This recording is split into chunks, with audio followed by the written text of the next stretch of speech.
Allez quand même. Les amis, salut à tous, vous êtes avec Planète GT. Aujourd'hui, nous sommes à bord du Ford Mustang Mach-E, voiture électrique SUV qui a le badge Mustang sur le capot.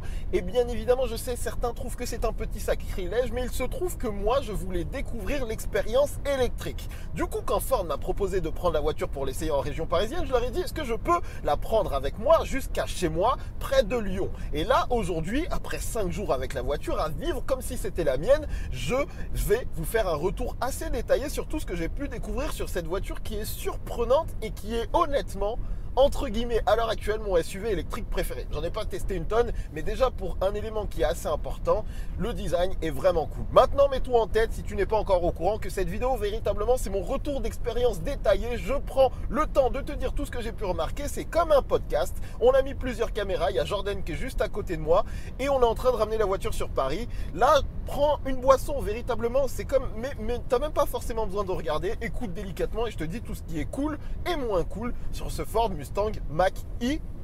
Et on va tout de suite parler du style. Très rapidement, juste, je vous te mets quelques images du design pour te dire que c'est quand même un très beau bébé. Autant au début, j'avais des doutes, mais au final, qu'est-ce que je l'aime? Et il y a plein de gens qui le regardent. Mais là, ce qui nous intéresse surtout, c'est à l'intérieur. Et du coup, on va parler un petit peu de comment est fait cet habitacle. Vous le voyez certainement à la vidéo, il y a ce grand écran tactile qui est...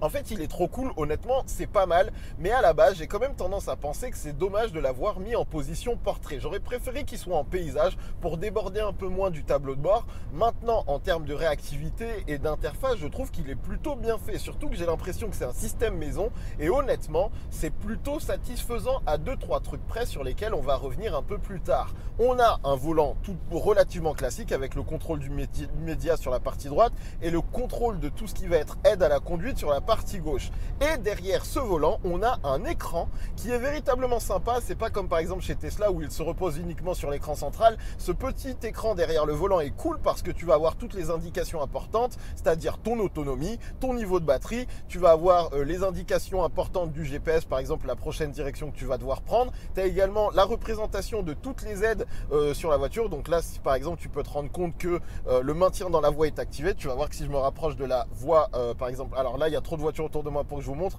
et également le fait qu'il y ait un petit anneau devant veut dire qu'il a bien détecté la voiture qui est juste devant moi, donc je sais que tout va bien. J'ai l'indication de ma vitesse, j'ai également l'indication de mon régulateur de vitesse qui est à 130 parce qu'il a bien compris qu'il y avait un panneau en cours. Donc déjà, le fait d'avoir tous ces affichages-là est super sympa parce que tu n'as pas forcément besoin de te reposer sur l'écran central. Pour commander tout ce qui va être vitesse du véhicule, aller en avant, aller en arrière, te mettre au point mort ou sur P, ça se passe avec une petite molette située en position centrale, ultra efficace, très simple à prendre en main.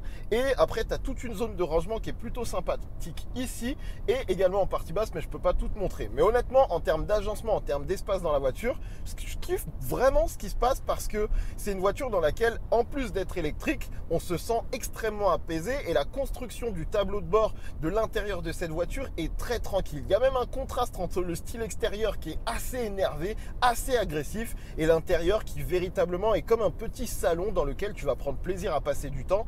Et également un truc super sympa, c'est que là on est à des haut-parleurs Bang et Olufsen qui sont très bien intégrés, c'est-à-dire qu'ils sont là en partie haute. Ça a coupé, c'est pas grave, relance, t'inquiète. Donc là on peut le voir dans une matière un peu tissu, pareil du côté de Jordan. Et puis après vous avez un petit cuir surpiqué, pareil, et des petites matières type carbone qui sont honnêtement sympathiques à l'œil. C'est peut-être un poil sombre, mais en réalité, moi ce que je peux vous dire, c'est que c'est quand même un habitacle qui, pour ce que j'ai connu de chez Ford, est certainement un des meilleurs habitacles que j'ai pu expérimenter chez Ford. C'est-à-dire que véritablement, dans l'ensemble, les matières avec lesquelles on est en contact et les matières qui sont dans notre ligne de regard sont franchement acceptable. On parle également du confort des sièges. Ici, j'ai une finition cuir avec surpiqûre rouge full dark. Le dessin est pas incroyable, mais c'est confortable. C'est méga confortable. Pour le coup, on vient de taper, je sais pas, du coup, on est à 400 bornes d'autoroute parce on fait un Lyon-Paris là, et j'ai pas à me plaindre là-dessus. Comme l'avait dit Jordan, peut-être qu'il mériterait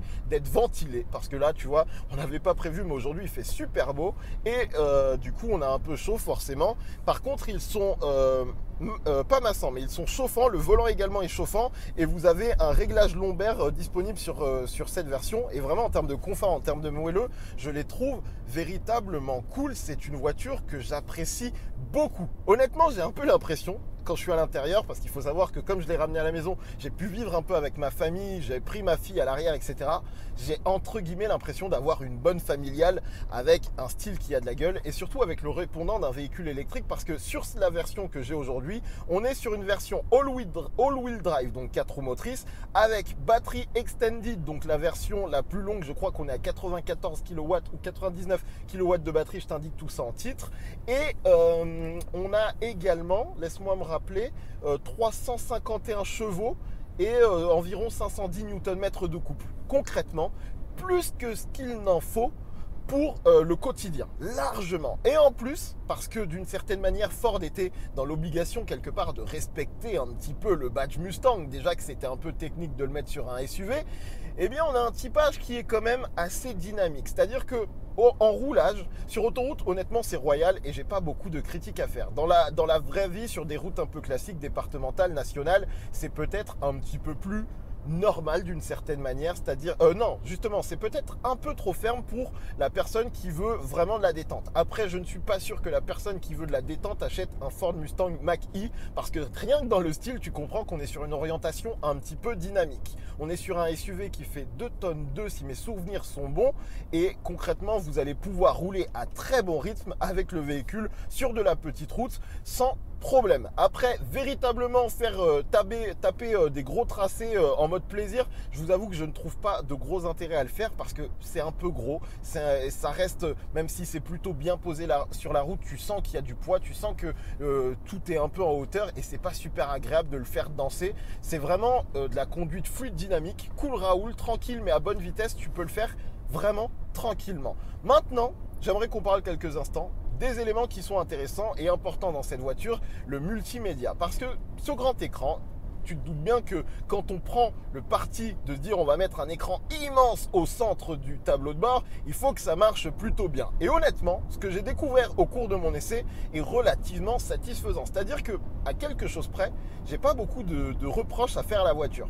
Parce que, tu peux le voir, le GPS est plutôt fluide. D'ailleurs, ce qui est un truc qui m'a bluffé, c'est que j'ai trouvé qu'en termes de fluidité, de réponse et d'efficacité, c'est-à-dire que je vais pas changer l'itinéraire qu'on a en cours, parce que sinon je vais pas être dans les temps pour rendre la voiture, mais tu vois, la réactivité est vraiment bonne et du coup il n'y a pas de souci là-dessus. Tu peux utiliser le GPS de la voiture sans aucun problème, et même si Android Auto marche plutôt bien, c'est facile d'utiliser celui de la voiture, et je crois que c'est globalement ce que j'ai principalement fait. En partie basse, tu vas voir tes derniers accès, c'est-à-dire à chaque fois que tu vas ouvrir un nouveau truc dans la voiture, il va venir s'ajouter comme une petite tuile en partie basse. Et du coup là, si j'appuie, et je suis pas connecté à mon téléphone mais j'ai Android Auto, ici par exemple ça va être plutôt la partie comment on appelle ça, contrôle du trajet. Donc on peut voir l'ordinateur de bord, on peut voir que ça fait j'ai fait 1421 km avec la voiture, que là aujourd'hui je crois ça fait 9h30 qu'on est avec la voiture, je ne suis pas sûr.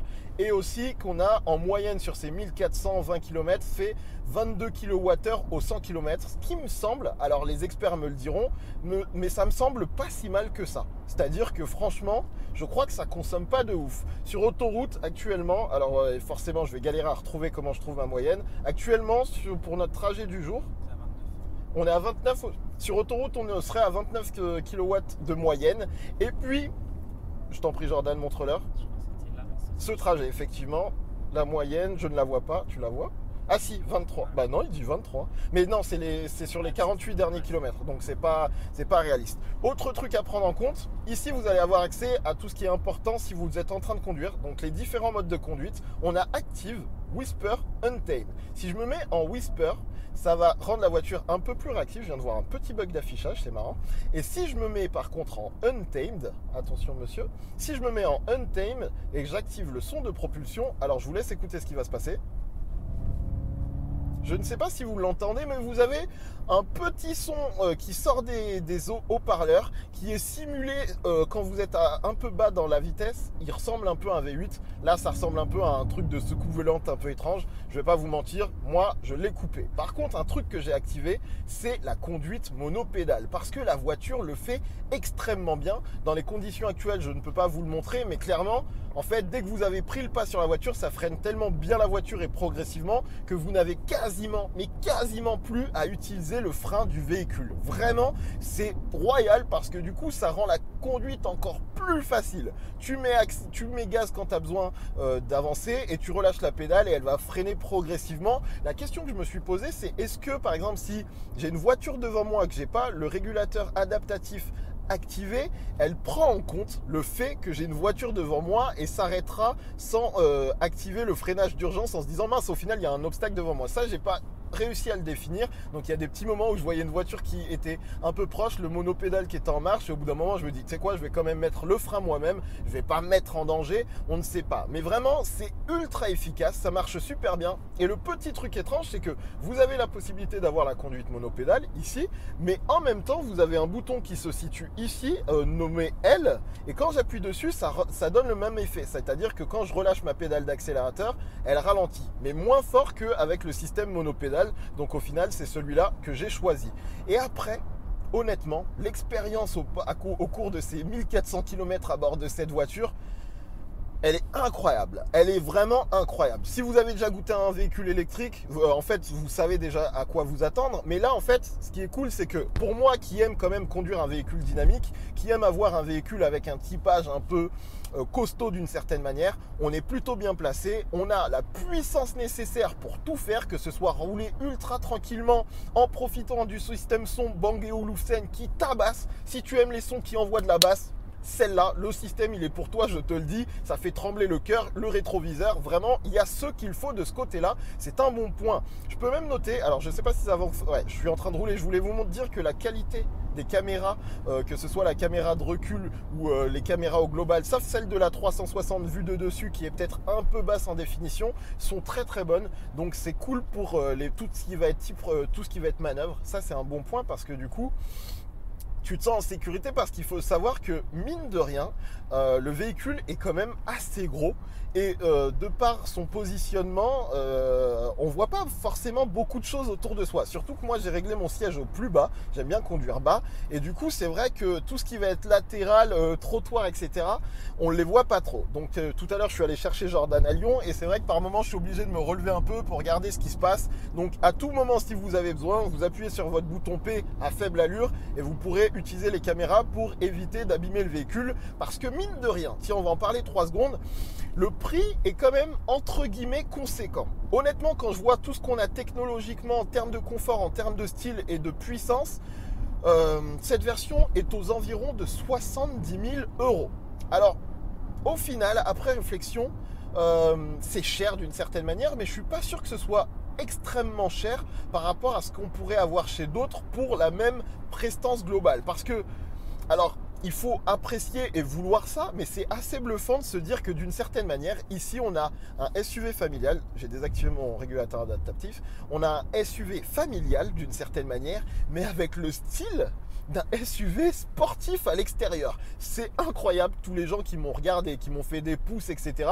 et qui doivent se dire ce truc a un V8 de fou malade, alors que pas du tout. Moi je suis là, je silence radio, le souffle de l'é... Oh, c'est vraiment l'expérience, j'ai kiffé. C'était vraiment nécessaire, je crois. Alors attendez, j'ai un petit doute. Ah putain. Je crois que cette caméra s'est coupée. J'ai l'impression, Jordan, on est d'accord? Ah punaise. Excusez-nous, un petit cut. Et du coup me voilà, je suis de retour. Excusez-nous, les caméras il fait chaud. On n'avait pas du tout prévu qu'il fasse aussi chaud aujourd'hui. Du coup les caméras surchauffent, on en a perdu une. On a tout recette et on continue.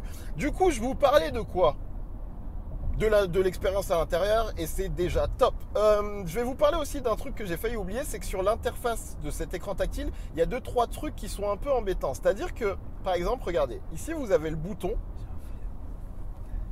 Attends, je vais essayer de te le cutter. Il y a un petit flair, les amis, on tourne en temps réel comme vous pouvez voir. Ok. Ici, vous pouvez voir qu'il y a le bouton pour contrôler le siège chauffant. Donc, en toute logique, c'est un écran tactile. Et c'est vraiment quelque chose que j'ai expérimenté pendant que j'étais en train de rouler pour partir de Lyon. Attendez, il faut que je tourne apparemment. Il veut que j'aille où? Ah bah non, je suis bon. C'est bon, je crois que je suis bon. E15, c'est bon.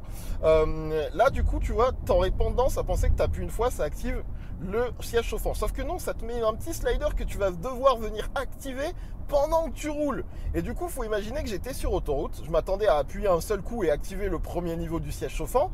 Et pas du tout. Du coup, j'ai dû me concentrer et dire attends, ok, je suis au bon endroit. Et ça, c'est débile. Laissez-moi appuyer une fois, ça active le premier niveau, deux fois le deuxième niveau. Enfin, comme sur un bouton physique dans un véhicule avec un bouton physique. Ça, c'est les petits trucs qui sont bêtes. J'ai aussi oublié de vous parler de cette molette qui est d'une certaine manière une bonne chose. Son utilité est uniquement de contrôler le volume. Et avoir un bouton physique, c'est quand même assez sympa, disons-le, parce que il y a des petits moments où j'ai plus vite fait, visiblement il n'y a pas de bouton mute directement sur le contrôle au volant, donc là j'appuie au centre et bim je suis en mute. Bah, vous voyez, vous avez du son et hop je repasse en mute. J'ai dit mute, voilà.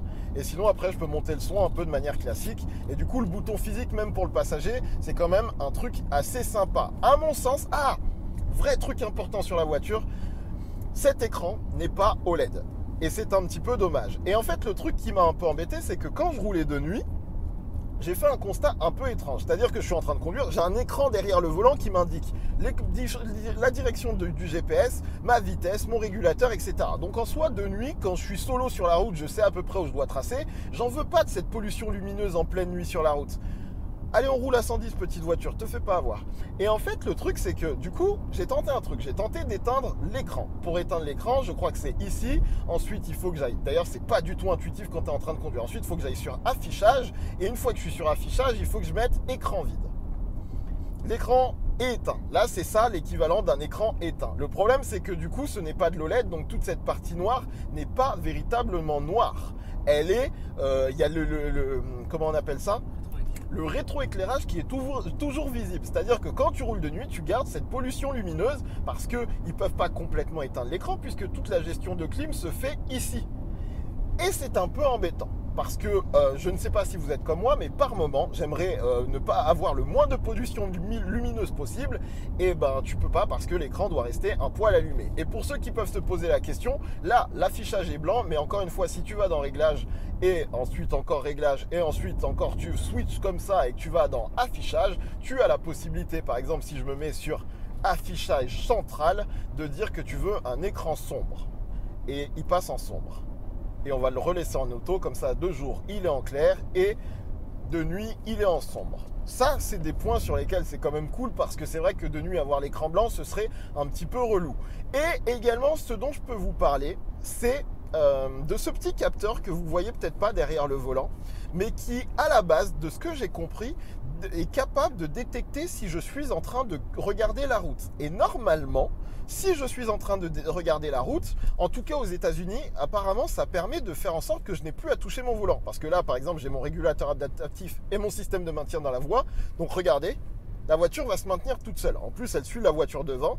Le seul truc, c'est qu'au bout d'un moment, elle va me dire: reprends ton volant, ça va pas tarder, vous inquiétez pas, mais le système est relativement efficace parce qu'on a testé un petit moment. Là, tu vois, elle commence à me dire garder les mains sur le volant. Juste pour vous, juste pour la démo, alors qu'il y a un camion à droite, je vais attendre encore un peu et vous pouvez voir qu'elle continue à m'en tenir. Elle attend juste, et même si je lui mets un petit coup, elle va se dire: ah, il est là, c'est bon, je continue.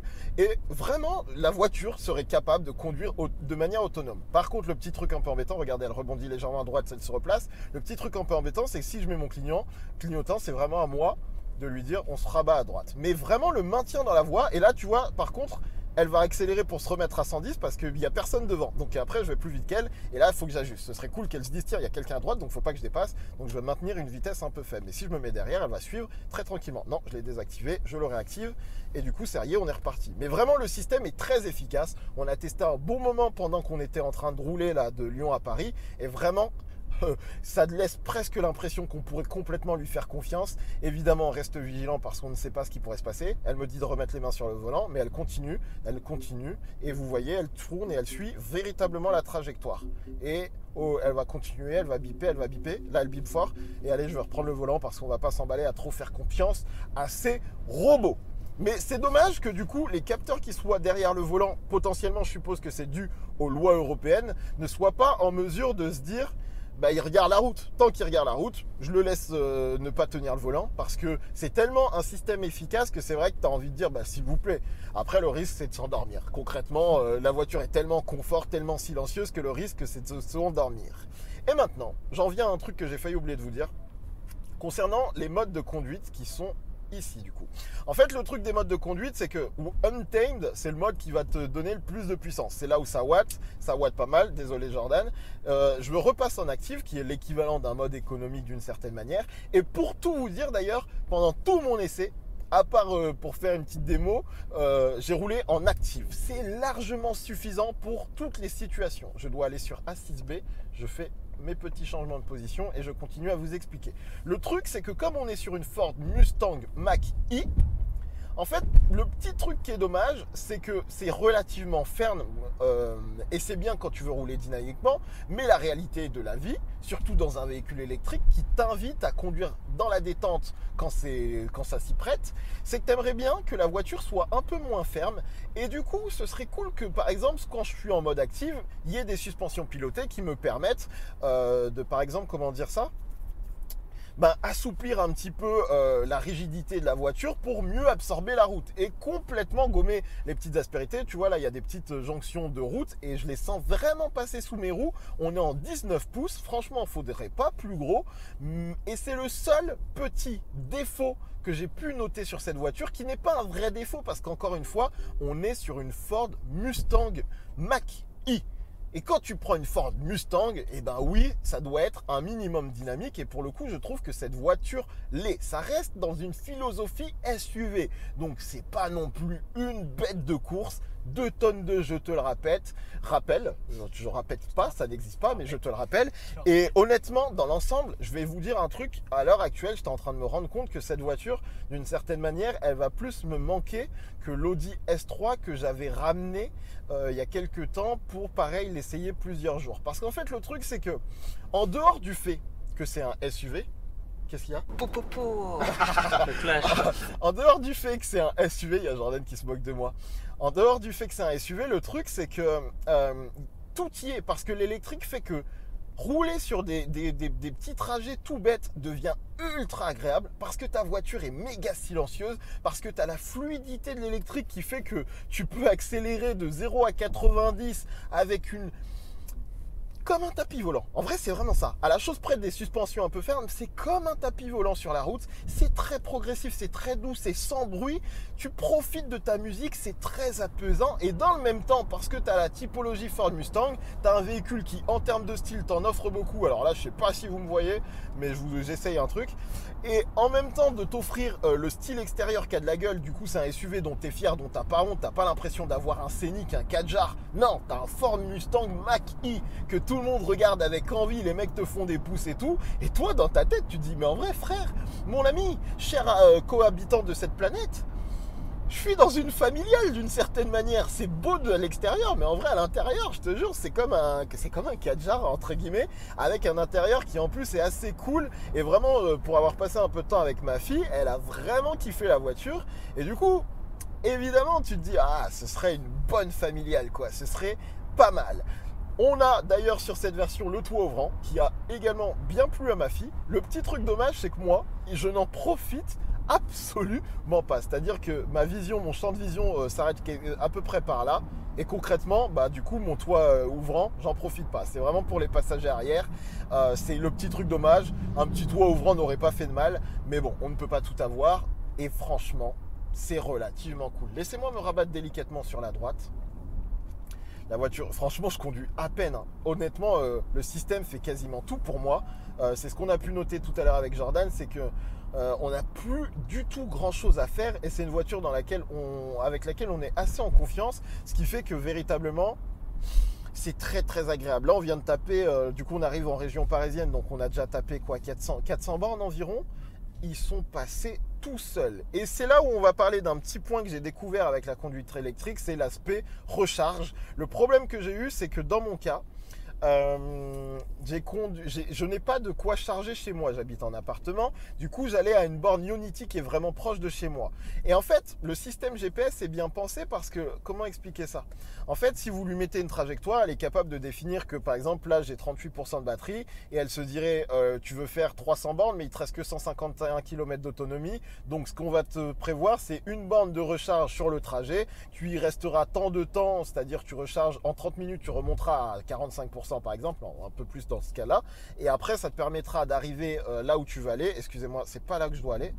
Attendez, 3 petites secondes. En plus, on est à Paris. Il y a un taxi qui me l'a fait. Mais regardez, avantage de l'électrique. Hop, petit coup de gaz, je suis inséré. Ça, c'est royal. Ça, c'est royal. Ah, ça, j'aime bien. Pardon. Et du coup, c'est assez cool. Le seul problème, c'est que la voiture part du principe que là où tu arrives, tu vas être en mesure de recharger. Donc, quand je suis parti de Paris pour arriver à Lyon, elle m'a dit, tu arriveras chez toi avec 10% d'autonomie. Sauf que non, je ne peux pas charger chez moi. Donc j'ai dû rester plus longtemps que prévu à la borne et même prendre une deuxième borne pour charger un peu plus ma batterie, pour arriver chez moi avec de la batterie pour le lendemain être un peu tranquille. Et c'est vrai que ça, c'est un mode de vie qu'il faut prendre en compte. C'est-à-dire que si tu ne peux pas charger chez toi, avoir une voiture électrique, c'est un peu technique. Et même là, pour vous donner un petit peu un retour d'expérience sur ce qui s'est passé, comment vous expliquer ça? En fait, le truc, c'est que la voiture a environ 400 km d'autonomie si on est à 100% sur autoroute. Le problème, c'est que pour aller à Paris, il y a plus que 400 km à faire. Et l'autre problème qu'on a eu, c'est qu'on n'est pas parti avec 100% de batterie. Du coup, c'est un peu galère parce que au bout d'un moment, tu vois ton autonomie tomber. Tu as passé la première borne Ionity sur laquelle on a eu quelques problèmes. C'est le jeu. Mais bon, on a fini par réussir à charger jusqu'à 80%. Et puis, tu te rends compte qu'il te dit que tu arrives à Paris avec 7% de batterie. Sauf que plus tu avances, plus tu te dis attends. Je vais pas arriver à 7% du tout. Il commence à me dire 6%. Et là, tu commences à avoir ce petit moment de panique où tu te dis, c'est pas comme s'il y avait des stations de charge rapide partout. Et par chance, mais par un hasard, on a trouvé une deuxième borne Ionity qui n'était pas indiquée sur le GPS pour pouvoir charger rapidement la voiture, remonter à 50% et arriver sur Paris tranquillement. Parce que comme vous pouvez le voir, maintenant on est dans le trafic, on ne va pas consommer grand-chose. Mais il y aurait eu ce moment où on se serait dit, est-ce qu'on va réussir à aller jusqu'à la gare avec de l'autonomie? C'est vraiment des éléments qui changent quand tu as une voiture électrique et qui rendent... Il faut être patient. Il faut quand même accepter que dans certaines situations, ça pourra être différent de quand tu sais qu'il y a des stations essence partout. Mais honnêtement, les amis, oh, cette voiture est cool. Hein. Là aussi, je ne vous ai pas dit, il y a des rangements par là. Il y a une grosse boîte d'ailleurs, vous pouvez voir qu'il y a mes gaufres. Et il y a de la charge à induction aussi ici, qui est plutôt bien faite, bien intégrée. Vraiment, en termes d'agencement, je trouve, excuse-moi, c'est un peu le bazar, mais en gros, elle est ici. Alors, excusez-nous, on fait tout en temps réel. C'est la carte bleue. Il faut que je prenne porte de Bercy. Et du coup, hop, porte de Bercy. Franchement, non, l'expérience, elle était incroyable. J'ai beaucoup kiffé et je suis un peu bluffé parce qu'à la base, au départ, j'étais un petit peu agacé, embêté par le fait d'être dans la SUV et d'être du coup en position haute. Parce que c'est vrai que moi, j'aime bien être proche du sol, avoir un véhicule de type berline compact si nécessaire, mais être dans porte de Bercy, du coup, c'est là. Je comprends pas tout. Attendez, excusez-moi juste 3 secondes que je m'assure de ne pas faire de bêtises. Mais je pense que si, ça doit être ça. Ah, j'ai un petit doute. Ah si, c'est. Ok, porte de Bercy, on ne se perd pas, tout va bien. Il faut... À Paris, c'est technique. Attendez, non, c'est là. GPS. Laissez-moi remettre mon GPS, qu'on fasse pas de bêtises. Porte de Bercy, allez, petit GPS. Le GPS est là. On va zoomer un petit coup. Regardez la fluidité de l'écran. Hop, et je vais lui dire aussi de se remettre dans la bonne direction. Et là, il me dit toujours porte de Bercy, que je ne vois plus. Porte de Bercy, c'est à... Et là, petit coup de gaz, et hop, c'est parti. Tu vois, ça c'est cool. Donc là, il faut que je fasse un demi-tour. Vous voyez, à la chose près qu'il n'est pas dans le bon sens, c'est ce sens-là. Non, c'est pas celui-là. 3D. Et tac. Et là, on est dans le bon sens, voilà. Bref. Ça marche bien, vous inquiétez pas, ça marche bien. On va quand même clore cette vidéo, hein. Je ne vais pas vous faire ça trop long. Mais ma découverte à bord de ce Ford Mustang Mach-E se résume, merci Jordan, vraiment de manière positive. Vraiment de manière positive parce que à la base, ça ne va pas dans mon sens. Un SUV de 2 tonnes électrique, c'est pas forcément un truc qui m'attire à la base. Mais l'expérience que je viens de vivre pendant ces 5 jours avec cette voiture est juste parfaite. À 2-3 trucs près parce que je ne peux pas charger à la maison. Mais le confort qu'on a à l'intérieur, le silence de l'électrique, les watts de l'électrique, le style de la voiture qui vraiment est une franche réussite et qui, à mon sens, est certainement peut-être le plus beau SUV électrique disponible à l'heure actuelle. C'est-à-dire qu'entre ça et une Tesla, clairement, je choisis ça. Hein. Moi, il n'y a pas de souci. Vraiment, le style, il me correspond absolument. Si je devais avoir un SUV, je voudrais un SUV dans ce style-là. Et après, la puissance de cette version qui offre théoriquement, je crois, environ 510 km d'autonomie, plus les 4 roues motrices, eh bien, me correspond véritablement bien. Maintenant, 70 000 euros, c'est pas dans mes cordes, malheureusement. Hein, il y a encore beaucoup de vidéos à faire pour en arriver là. Et même avec un peu de raison, je ne peux pas. Je ne peux pas mettre autant d'argent. Mais l'expérience en vaut la chandelle, mon ami. Et il y avait un autre truc qui m'a traversé l'esprit il y a 3 secondes et que je vous ai pas dit. Ah oui, élément très important, malheureusement. Imaginez que, comme je vous l'ai dit, c'est entre guillemets une familiale, en tout cas dans l'espace intérieur. Vous ne pouvez pas regarder YouTube, Netflix quand vous êtes en train de recharger. L'écran ne le permet pas. Après, potentiellement, peut-être qu'ils le feront avec une mise à jour plus tard. Mais c'est bête de se dire que parfois tu vas attendre 30-40 minutes, voire plus, à une borne de recharge. Imagine-toi que c'est un jour où il pleut, tu es avec ta famille dans la voiture, tu veux tranquillement que tout le monde se détende. Ce serait cool de profiter de cette tablette immense pour se divertir le temps d'une charge. C'est dommage d'avoir un écran aussi grand et de ne pas le permettre. Donc Ford, si vous en arrivez à là de la vidéo, vous êtes courageux déjà, mais surtout permettez à vos clients qui s'offriront cette voiture de pouvoir se divertir pendant les temps de charge, parce que mine de rien, ça fait partie du mode de vie électrique et sur un grand trajet, ce sera nécessaire à un moment ou un autre. Parce qu'il y a encore des trucs à dire. Il y a des boutons pour ouvrir les portes. Forcément, je ne peux pas vous les montrer, mais il y a un système assez intéressant qui fait qu'il n'y a plus de poignée de porte. C'est assez stylé. Et même l'intégration. Jordan, montre-leur rapidement les contre-portes parce que j'y pense maintenant. Mais le travail qui est fait sur les contre-portes. Attends. Ouais, pas de souci, t'inquiète. À tes souhaits. Covid. À tes souhaits. À tes souhaits. Tu les vois ou pas? Ouais, attends, vas-y. Les contre-portes sont assez bien pensées en fait. Parce qu'ils sont venus intégrer en partie haute. Il faut que je tourne moi aussi. Ils sont venus intégrer en partie haute les haut-parleurs. On a vraiment un design, je crois même qu'il m'a expliqué qu'ils avaient été primés pour le design des contre-portes, parce que vraiment l'intégration de cet intérieur dans sa globalité et le placement des haut-parleurs est vraiment bien fait. Et en plus, en termes de son, ça tartine. Je ne peux pas vous montrer, ça n'aurait pas de sens, mais croyez-moi, si vous aimez le gros son, c'est ce qu'il vous faut. Bref, je crois que dans les grandes lignes, mon résumé est terminé. Je vais faire un dernier petit checkpoint. Il va où le bus? C'est quoi son projet? Est-ce qu'il a un projet seulement? 500 mètres, je tourne à droite. On va juste faire un petit point sur la conso finale. Donc là, vous voyez, on a fait 1451 km avec la voiture et conso moyenne 22 kWh. Et je crois, sachant que la majorité du trajet a été fait sur autoroute, que c'est pas si mal que ça. Les experts en électrique qui seront arrivés à ce niveau-là nous le diront. Mais comment? Pour 2 tonnes 2 en plus. Ouais, non, franchement, je crois que c'est pas si mal que ça. Je me rends pas compte, je suis pas assez expert en voiture électrique, mais c'est pas si mal que ça. Et tiens, Jordan, prends ça. Oui. Et filme-toi avec le boîtier, tu le retournes en mode vlog si tu y arrives, touche pas l'objectif sinon. C'est ça. Exactement. Et Jordan va vous faire un petit débrief de ce qu'il a pu découvrir sur la voiture. Globalement, moi je suis assez d'accord sur ce que tu disais au niveau du design. En fait, il y a un vrai contraste entre l'extérieur et l'intérieur. À l'intérieur, on retrouve plutôt les codes du mobilier en fait. On est face comme une sorte de meuble télé, Ouais, avec très, du tissu pour les enceintes. Donc ça, c'est super élégant. Après, moi, j'aime pas ces grands écrans plats en plein milieu du tableau de bord. Donc j'aime pas sur les Tesla, j'aime pas spécialement sur le Mach-E. En fait, l'erreur, en fait, vas-y, excuse-moi. Moi, j'attends les écrans un peu courbés en fait. Tu vois, les écrans OLED qui pourront prendre des formes et qui seront un peu mieux intégrés. Non, mais là, t'as pas besoin d'un écran courbé. Moi, mon problème, c'est juste que le placement de l'écran n'a pas de sens. C'est que s'il était en portrait, il pourrait être plus petit, l'interface serait tout aussi efficace, et que vraiment là, en fait, ça apporte rien de plus de l'avoir dans le sens. Ça leur empêche même de mettre, par exemple, un écran, une zone de clim mécanique, enfin avec des boutons mécaniques. J'ai l'impression que ça a plus été une contrainte qu'autre chose, et du coup, je comprends pas l'intérêt. Ça n'apporte rien d'avoir cet écran dans ce sens, si ce n'est des contraintes en termes d'interface, et en plus, mettre une dalle OLED, quoi. Ça, c'est vraiment. Ouais, ça par contre, c'est vraiment embêtant parce que c'est vrai que la nuit, ça doit être vachement éblouissant et perturbant. J'ai trouvé ça relou, moi, je déteste. Au moins de pouvoir l'éteindre et d'avoir que le petit écran devant, quoi. Après, Ah, ça filmait pas du coup ça. On a atteint les 29. Ah merde, attends, je crois que je veux tourner. Je crois que c'est ça le truc. Ah oui, peut-être.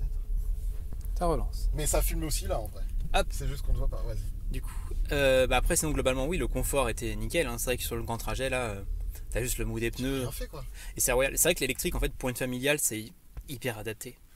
Parce que déjà toi t'es zen au volant. Ouais. En fait t'as pas de bruit, donc tes enfants ils sont pas perturbés, t'as pas besoin de crier, t'as pas besoin de mettre la musique trop forte. Enfin c'est plein d'avantages. Après le seul problème qu'on a expérimenté c'est encore une fois la densité des bornes de recharge. Oui. C'est vrai que en Ionity ça fait un peu juste. Il y en a 80 en France à peu près sur autoroute, et elles sont toutes sur autoroute, donc ça pose quand même problème. Mais et après, en fait, il faut, c'est là où je dis qu'on n'a pas une utilisation réaliste. Parce qu'en réalité, tu charges chez toi. Calme-toi. Vous avez vu comme il a détecté très tôt le vélo. En fait, tu charges chez toi.